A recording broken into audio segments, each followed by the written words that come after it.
Well, joining us now, Terry Griffin. He's in the Ag Economics Department at K-State and one of the presenters at the Risk Profit Conference. And you talked with farmers about with all this new technology, maybe kind of playing MythBuster. Yes, there were essentially 5 myths that I wanted to address, and part of it goes back to helping farmers make a decision, the benefit cost. Is it worth it to them?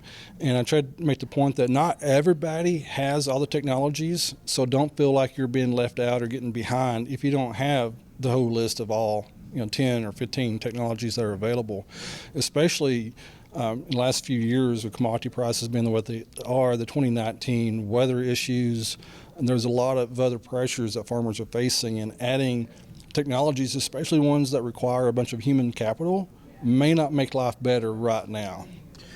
So as we talk about that, I did find it kind of interesting with the growing season the way it was. I saw some small tractors and old 6-row planters.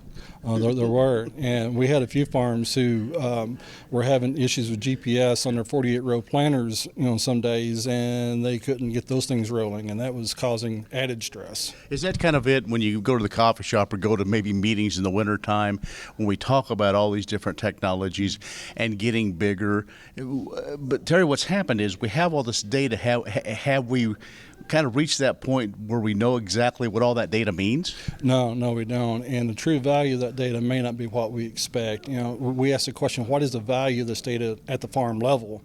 Well, that's a very different question than asking what's the value of farm data in a community. We see lots of venture capital money chasing this idea, but it's in the community level, not at the farm level. And at the farm level, if a farmer asked me, what's the best rate of return on precision technology? I would say, let's think about this at one field at a time, and let's conduct some on-farm experiments, and if the technology allows us to put on different products or rates, and with yield monitors we can get yield data.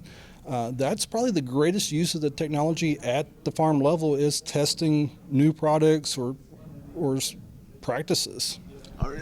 What are some of the other myths? I mean, farm size, cropping rotations, some of those things? Another myth was variable rate is for all growers on all fields. And I tried to say, well, some farmers who are struggling with the basic farm activities such as planting on time may not want to invest in technologies that require added human capital. If they're already struggling with farming activities, then adding this technology will not make life better. It will probably go the other way. Okay. We're talking with Terry Griffith, who is with the Ag Economics Department here at K-State. We're going to talk more about some of those myths coming up in just a moment.